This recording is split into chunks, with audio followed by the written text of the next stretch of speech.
오늘은 하나님의 통치를 방해하는 두 번째 요소에 대해서 예수님과의 논쟁을 통한 이야기를 가지고 좀 나누려고 합니다. 자, 우리 첫 번째 저를 좀 따라했으면 좋겠는데요. 하나님의 통치를 방해하는 것은 형식주의이다. 네, 형식주의라는 단어를 제가 좀 가지고 왔는데요. 제가 좀 요거를 좀 풀어서 밑에다가 써놨죠. 한번 저를 또 따라하면 좋겠어요. 외적 형식보다 내면의 기쁨이 하나님 나라를 이뤄간다. 외적인 어떤 형식보다는 내면의 기쁨이 하나님 나라의 아주 중요한 요소라는 겁니다. 오늘 본문 두 번째 논쟁인데요, 금식 논쟁을 담고 있습니다. 오늘 본문 18절 말씀에 보니까 이렇게 시작되죠. 요한의 제자들과 바리새인들이 지금 뭐 하고 있어요? 금식하고 있는지라 그랬습니다. 그래서 사람들이 왔어요. 사람들이 와서 예수께 와서 말하되, 요한의 제자들과 바리새인의 제자들은 금식하는데 어찌하여 당신의 제자들은 뭐 하지 않는다고요? 금식하지 아니하나이까. 이것이 오늘 논쟁의 촉발점입니다. 자, 지금 보세요. 세리 레위에게 초청을 받아서 잔치 자리에 예수님과 제자들이 지금 계십니다. 그리고 그들과 함께 먹고 마시고 있는 중이었어요. 근데 그 먹고 마시고 있는 중에 세례 요한의 제자들과 그리고 바리새인들은 지금 뭐 하고 있는 거예요? 금식을 하고 있는 거예요. 그래서 사람들이 와가지고, 아니 지금 금식하고 있는 이 사람들이 있는데 예수님 당신과 제자들은 왜 금식도 안 하고 먹고 마시고 즐기고 있습니까? 이렇게 비난하는 것입니다. 근데 여기서 이 사람들이 와서 비난했는데 이 사람들이 누굴까요? 누가 와서 예수님과 제자들을 지금 비난하고 있을까요? 바리새인들일까요? 아닙니다. 1년의 이 논쟁 기사를 같은 시리즈로 쭉 기록하고 있는 마태를 보면 그 사람들이 누군지를 정확하게 기록하고 있어요. 마태복음 9장 14절에 보면 이렇게 기록됐어요. 그때에 누가 와요? 요한의 제자들이 예수께 나와 이래, 우리와 바리새인들은 금식하는데 어찌하여 당신의 제자들은 금식하지 아니하나이까. 이렇게 했어요. 그러니까 이 비난하러 온 사람들은 세례 요한의 제자들이었어요. 그들은 기분이 확 상했어요. 왜? 아니 우리들은 세례 요한을 따라서 광야에서 금식하고 메뚜기와 석청을 먹고 금욕적인 생활을 하면서 메시아의 시대를 기다리고 있는데, 어렵고 힘든 일들을 감당하고 있는데, 게다가 뭐 별로 사이도 좋진 않지만 바리새인들조차도 금식하면서 지내고 있는데, 지금 한창 주목받고 있고 인기가 치솟고 있는 그 예수님과 그 예수님의 제자들은 아주 먹고 마시고 지금 뭐 깔깔대고 있으니 속에서 부하가 치민 거예요. 자신들의 스승인 세례 요한은 지금 감옥에 들어가 있어요. 여러분, 예수님께서 본격적으로 사역을 시작하실 때는 세례 요한이 잡힌 후에 하셨다고 제가 말씀드렸잖아요. 그러니까 세례 요한의 제자들, 지금 세례 요한은 감옥에 갇혀 있어요. 자기들은 막 금식을 하고 있습니다. 그런데 이제 막 그 사역을 받았다고 하고 인기가 막 치솟고 병자들을 고치고 사람들이 환호성하는 예수님은 오히려 지금 금식하기는커녕 죄인들과 세리들과 어울려 먹고 마시고 잔치나 즐기고 있으니 이건 말이 안 된다, 이렇게 생각한 겁니다. 여러분, 자, 금식하고 있는 사람들과 먹고 마시고 있는 사람들 중에 누가 더 경건하게 생각이 됩니까? 대답을 잘 하셔야 돼요. 자, 금식하는 사람들이 있고 잔치를 벌이는 사람들이 있는데 누가 더 믿음이 좋아 보여요? 세례 요한의 제자들과 바리새인들은 지금 금식하고 있습니다. 자, 지금 금식에 똑같은 시간에 금식하고 있어요. 그런데 예수님과 제자들은 지금 먹고 마시고 있어요. 누가 더 믿음이 좋은 것 같아요? 누가 더 경건한 것 같아요?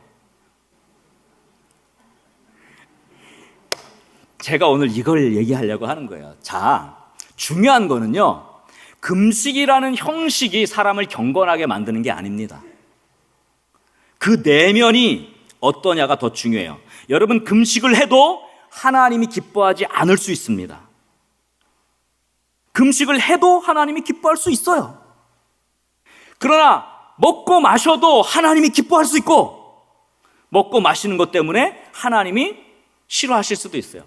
어떤 먹고 마시는 것의 어떤 형식이 그 사람을 결정하는 게 아니라 그 내면이 어떠냐가 그 사람을 결정하는 겁니다. 제가 오늘 얘기하려고 하는 핵심은 여기에 있어요. 자, 보세요. 주님이 이걸 형식주의라고 하는데, 외적 형식주의가 가져오는 잘못을 분명하게 선언합니다.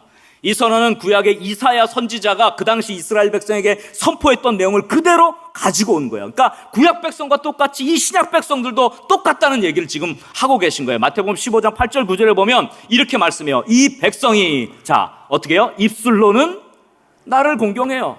겉으로는. 그러나 뭐예요? 마음은 내게서 멀도다. 이것이 형식주의죠. 9절에 보니까 사람의 계명으로 교훈을 삼아 가르치니 어떻게 해요? 나를 헛되이 경배하는도다. 금식을 해도요 헛되이 하나님 앞에 경배하는 사람이 될 수 있다. 지금 그걸 말씀하시는 거예요. 자, 금식이라는 형식은요 영적인 거예요. 헌신이 수반되는 행위입니다. 그런데 중요한 거는 이런 종교적인 형식이 진정한 마음이 반영되지 못한 채 외적으로 형식만 남으면 영적인 기쁨이 사라지고 비교의식만 남게 됩니다. 보세요. 처음에는요 진정한 마음으로 하나님 앞에 예배를 드립니다. 예배당만 나와도 눈물이 막 나고 그랬어요. 기도에 참석해서 기도만 해도 그렇게 뜨겁고 막 가슴이 막 주님을 생각하면 막 뜨거웠어요. 그리고 막 봉사합니다. 목장장으로, 셀리더로, 또 우리 오늘 성가대로 찬양인데 얼마나 여러분 가운데 주님의 그 기쁨이 있으십니까? 주님의 하는데 그냥 이렇게 했습니까? 그렇진 않았다고 저는 생각하거든요. 찬양팀으로 또 주차 봉사하고 헌금위원으로 또 안내위원으로 이렇게 예배위원으로 봉사하면서 처음에는요 너무 감격해요. 너무 감사하고 즐거워하고 기쁨이 넘칩니다. 그런데 점차로 이것이 오래되고 형식화되면 예배들 드리고 기도하고 봉사를 하는데 이게 마음은 사라진 채로 뭐만 남아요? 형식만 남게 돼요. 그래서 그때로부터 기쁨이 없어지고 즐거움이 사라지고 의무감만 남고 그 다음에 남는 게 뭐냐면요 비교의식이 남아요. 나는 이렇게 봉사하고 있는데 저 사람은 왔다만 갔다만 하는 것 같은 거예요. 그게 보이기 시작하는 거예요. 나는 이렇게 예배도 안 빠지고 나는 이렇게 기도도 열심히 하는데 모든 봉사에 나는 이렇게 열심히 참석하는데 저 권사님과 저 집사님은 안 하는 것 같은 거예요. 그러니까 속에서 화가 올라오기 시작하는 거예요. 이렇게 됐다면 여러분 형식주의 신앙에 빠져들기 시작한 거예요. 이런 비교의식은 우리의 영적 기쁨을 빼앗아가는 아주 핵심적인 요소입니다. 그래서 이 형식주의 신앙이 결국은 자꾸 어떻게 해요? 다른 사람과 비교하게 돼요. 여러분 처음에는 그렇지 않은데요 이게 형식주의가 되면 자꾸 다른 사람과 비교하기 시작해요. 결국 비교를 통해서 나는 이렇게 금식하는데 금식 안 하고 먹고 마시고 있습니까? 교만해져요. 우월감이 생기거나 또는 반대로 분노에 사로잡혀요. 나는 이렇게 하고 있는데 당신은 뭐 하고 있습니까? 분노에 사로잡히게 돼요. 이것이 형식주의가 가져온 결과입니다. 그런데 교회에 이런 형식주의 신앙이 뿌리를 내리기 시작하면요 그 교회는요 하나님 나라의 통치가 임하지 않습니다. 영적 기쁨이 사라져버려요. 하나님의 통치가 방해를 받습니다. 그리고 비교하고 평가하는 일들만 남게 됩니다. 여러분 대표적으로 마르다와 마리아 사건을 보면 알 수 있어요. 자, 마르다가 예수님을 초청했어요. 음식을 준비하느라고 막 바빴습니다. 근데 동생 마리아가 이 얌체같이 예수님 곁에 딱 앉아가지고 그냥 예수님 이런 게 속에서 부하가 확 치밀었어요. 나는 이렇게 수고하고 음식 준비하느라고 고생하고 있는데 동생이라는 것이 이 도와주지는 않고 있으니 안 되는 거죠. 결국 예수님에게 가가지고 막 따집니다. 예수님은 말씀을 찬찬 가르치고 있다가 갑자기 마리아가 나타나서 예수님한테 막 뭐라 그래요? 그것을 의문의 일패라 그러잖아요. 예수님이 의문의 일패를 당하신 거예요. 누가복음 10장 40절에 보면 이렇게 얘기해요. 마르다는 준비하는 일이 많아 어떻게 돼요? 지금 마음 얘기를 계속합니다. 마음이 어때요? 분주했어요. 그래서 예수님께 나아가서 이렇게 말하면 주여 내 동생이 나 혼자 일하게 두는 것을 생각지 아니하시나이까 그를 명하사 나를 도와주라 하소서. 여러분 이 상황을 어떻게 이해하십니까? 나는 열심히 봉사하고 나는 열심히 헌신하고 힘들어 죽겠는데 팽팽 편하게 지내고 놀고 딴 곳에서 슬슬 돌아다니는 뭐 권사님 뭐 집사님 있어요. 어떻습니까? 부하가 침입니까? 나는 예배도 안 빠지고 기도회도 열심히 참석하고 봉사도 그냥 평생 이렇게 안 빠지고 다 감당했는데 저 집사님은 제대로 신앙생활 하는 거야? 이런 마음이 혹시 드셨습니까? 내가 좀 더 그 사람보다 신앙적으로 낫다 이런 마음이 들었습니까? 여러분, 마르다가 문제예요? 마리아가 문제예요? 예수님의 답을 보면 알 수 있어요. 예수님이 뭐라고 말씀하셨냐면 누가복음 10장 41절 이하에 이런 말씀을 주세요. 주께서 대답하여 이르시되 마르다야 마르다야 내가 많은 일로 뭐 한다고요? 염려하고 근심하나. 마음의 문제를 다루는 거예요. 염려하고 근심해요. 마르다는 그 일이 있었는데 기쁘지가 않았어요. 주님을 영접하고 초대하고 음식을 준비하면서도 기쁘지가 않았어요. 마음에 막 분주하고 근심이. 마리아랑 비교하게 됐어요. 그래서 그 일을 주님이 기뻐받지 않은 거예요. 마르다가 음식을 준비하는 게 나쁜 게 아니에요. 그건 굉장히 중요한 거예요. 좋은 언신이에요. 그러나 그 마음에 기쁨이 없으면 그것은 의미가 없는 거예요. 자, 보세요. 42절에 뭐라 그래요? 그 42절에 보면 몇 가지만이라도 하든지 혹은 한 가지만이라도 족하니라. 마리아는 어떻게 해요? 이 좋은 편을 택하였으니 빼앗기지 아니하리라. 이 좋은 편이 뭔지 아세요? 그게 기쁨이에요. 기쁨, 즐거움이에요. 자, 보세요. 핵심은 마르다가 음식을 준비한다고 분주한 것이 문제가 아니에요. 그건 좋은 것입니다. 헌신하는 것이죠. 문제는 마음이죠. 마음. 마르다는 많은 일로 염려하고 근심했습니다. 마음에 기쁨이 없습니다. 봉사하면서도 기쁨이 없었습니다. 형식주의에 빠진 거죠. 비교합니다. 마르다를 비교합니다. 분노합니다. 자신이 마리아보다 더 잘하고 있다고 생각했어요. 그래서 예수님을 찾아가가지고요 다그쳤어요. 마리아 좀 뭐라고 하십시오. 예수님도 잘못하고 있는 거예요. 저 마리아를 그냥 두시면 안 되죠. 나는 더 괜찮은 사람인데, 내가 더 잘하고 있는데 라고 지금 하나님이신 예수님을 몰아붙이는 거예요. 이거는 여러분 오늘 본문에 세례 요한의 제자들이 금식하고 있는데 예수님의 제자들은 먹고 마시고 있으니 분노한 것과 똑같은 거예요. 기쁨이 없어요. 예수님이 마리아 편을 들면서 말씀하시죠. 마리아는 뭘 택했다고요? 이 좋은 편을 택하였으니. 좋은 편, 기쁨, 즐거움이죠. 마리아가 추구한 즐거움, 영적 기쁨은 누구도 빼앗아갈 수 없는 것입니다. 사도 바울은 이렇게 로마 교인들에게 선포합니다. 로마서 14장 17절 말씀인데요. 우리 한번 이 말씀 중요하니까 한번 다 같이 읽어봅시다. 하나님의 나라는 먹는 것과 마시는 것이 아니요 오직 성령 안에 있는 의와 평강과 할렐루야 희락이니라.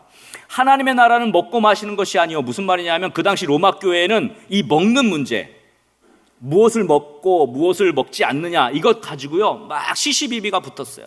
이거는 경건한 것이 아니다, 이건 경건한 것이다. 근데 사도 바울이 얘기할 때 먹는 것 마시는 것이 하나님 나라를 좌우하는 게 아니야. 무엇을 먹든지 안 먹든지 그것은 하나님 나라랑 상관없는 것이야. 중요한 것은 하나님의 나라는 의와 평강과 희락이에요. 무엇을 먹든지 마시든지 그게 기쁨이 되고 의와 평강과 희락이 있으면 그걸 하나님이 기뻐 받으시는 것이고, 무엇을 먹든지 마시든지 그것에 기쁨이 없고 분노가 있다면 그것은 하나님의 기쁨이 되지 않는 것입니다. 하나님의 나라는 의와 평강과 희락입니다. 즐거움과 기쁨이 하나님 나라의 특징입니다. 할렐루야. 과연 저와 여러분 어떻습니까? 수고하는 것 좋습니다. 봉사하는 것 좋습니다. 열심히 하는 것 좋습니다. 그런데 부하가 치밀니다. 그러면 내가 이미 형식주의 신앙에 빠져들고 있구나, 그걸 깨달아야 돼요. 예배드립니다. 기도에도 안 빠집니다. 신앙생활을 열심히 합니다. 그러면서 다른 사람과 비교하기 시작하고 내가 더 잘났지라고 생각이 드는 순간 나는 이미 형식주의에 빠지기 시작한 거죠. 기쁨과 즐거움이 사라진 채 지키는 그 신앙의 형식이, 그리고 기쁨으로 하지 못하면서 하는 그 의무감, 종교적 형식만 지키는 것이 하나님이 어찌 그것을 기쁘게 받으며 하나님께 그게 무슨 선한 것이 되겠습니까? 다른 사람 바라보지 마시기를 간절히 소원합니다. 처음에 정말 주님 사모하고 기쁠 때는요 아무 사람도 안 보여요. 그냥 주님밖에 비교하지 않았어요. 내가 종교적 형식을 가지고 있다고 교만하지도 않았습니다. 내가 더 고생한다고 막 화를 내줘도 분노하지도 않았습니다.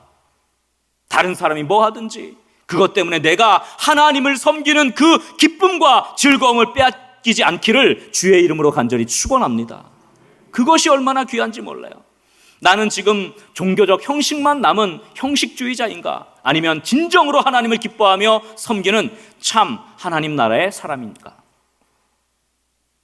우리 거룩한 성문교회 믿음의 영가족들이 종교적 형식만 남은, 비교만 하는, 분노하고 교만해하는 그런 형식주의 신앙을 정리할 수 있기를 주의 이름으로 간절히 축원합니다. 다른 사람 보지 마시고 하나님과 나와의 관계에서 참 기쁨으로 섬기고 참 즐거움으로 맡겨진 사명 감당하고 섬김으로 하나님의 나라, 하나님의 통치를 삶 속에, 그리고 가정 속에, 그리고 여러분이 섬기는 모든 사회 속에서 이뤄가는 그런 축복의 사람들, 참 하나님의 사람들 다 될 수 있기를 주의 이름으로 간절히 축원합니다. 우리 한번 옆 사람을 이렇게 축복합시다. 형식주의 신앙을 버립시다. 화내면서 봉사하지 맙시다. 그럼 어떻게 봉사해야 돼요? 기쁨으로 섬깁시다. 할렐루야. 그래서 이제 결론으로 가보면, 자, 두 번째, 저를 따라 합시다. 하나님의 통치는 영적 기쁨을 통해 이루어진다. 하나님의 통치는요, 영적 기쁨으로 충만한 것입니다. 그래서 영적 기쁨을 회복하는 유일한 길은 예수님의 임재를 갈망하는 것입니다. 한번 따라 합시다. 예수님의 임재를 갈망하라. 자, 예수님이 지금 금식하지 않는 예수님과 제자들을 막 비난하고 그 예수님 제자들에게 뿔이 나 있는 세례 요한의 제자들에게 예수님이 이렇게 말씀하세요. 오늘 보면 19절에 보니까 이렇게 말씀하셨죠. 예수께서 그들에게 이르시되 혼인집 손님들이 누구와 함께 있을 때, 신랑과 함께 있을 때에 금식할 수 없죠. 신랑과 함께 있을 동안에는 금식할 수 없느니라. 이것이 예수님의 대답이에요. 자, 예수님과 함께 있는 것 자체가 지금 결혼 축하, 신랑과 같이 있는 거예요. 금식하거나 슬퍼할 수 없다는 겁니다. 신랑은 바로 예수님이죠. 신랑과 같이 있으니 기쁨, 즐거움이 당연한 겁니다. 그래서 여러분, 이 진정한 영적 기쁨은 신랑이신 예수님과 같이 있을 때만 경험되어지는 거예요. 지금 예수님 그걸 말씀하고 있는 겁니다. 어떤 다른 종교적 행위, 어떤 외적 형식, 그것을 준수하고 지키는 것에서 기쁨을 얻을 수 없다는 것을 말합니다. 예수님은 기쁨을 잃어버린 제자들에게 이렇게 분명하게 말씀하셨습니다. 요한복음 15장 11절에 내가 이것을 너에게 이름은 무엇이? 내 기쁨. 예수님은 기쁨 자체시거든요. 기쁨의 충만이시거든요. 내 기쁨이 누구에게 있어요? 너희 안에. 제자들이 너희 안에 있어 너희 기쁨을 뭐하게 하는 거예요? 충만하게 하려 함이라 그랬습니다. 예수님의 그 기쁨을 우리에게 주시기를 원하는 거예요. 아멘입니까? 예수님의 임재를 경험하면 기쁨이 회복되는 거죠. 근데 예수님의 임재가 사라지면 어떻게 돼요? 그때부터 기쁨이 사라지는 거죠. 두려움과 근심이 몰려오고 염려가 몰려오고 그렇게 되는 거죠. 그래서 예수님께서 어떻게 이 기쁨이 회복될지에 대해서 분명하게 말씀하시는 겁니다. 요한복음 16장 22절 계속되면 이렇게 말하죠. 지금은 너희가 근심하나 내가 다시 너희를 보리니 너희 마음이 어떻게 돼요? 기쁠 것이요 너희 기쁨을 빼앗을 자가 없으리라. 너희 마음이 기쁠 것이요 너희 기쁨을 빼앗을 자가 없으리라. 이것은 마리아에게 좋은 편을 택하였으니 빼앗기지 아니하리라는 말과 똑같은 말이에요.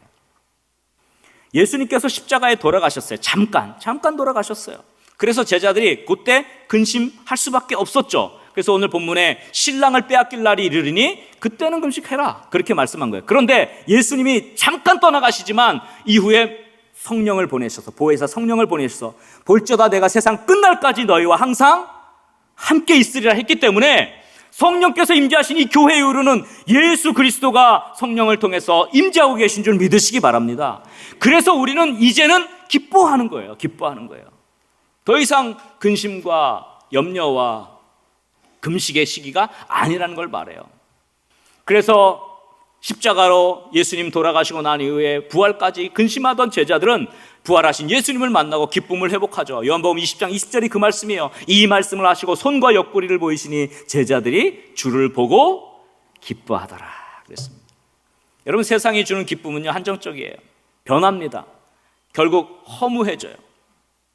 그러나 참 기쁨의 근원은 예수 그리스도이심을 믿으시기 바랍니다. 영원히 변치 않는 햇빛이시고 무한한 기쁨의 근원이죠.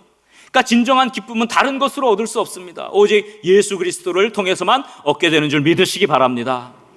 제가 오늘 설교 제목을 신앙생활이 즐거우십니까? 이걸로 정했어요. 원래 원제는 하나님의 통치를 방해하는 것들 2부 형식주의입니다. 많은 제가 좀 이걸 강조하기 위해서 신앙생활이 즐거우십니까로 했어요. 여러분, 신앙생활이 즐거우십니까?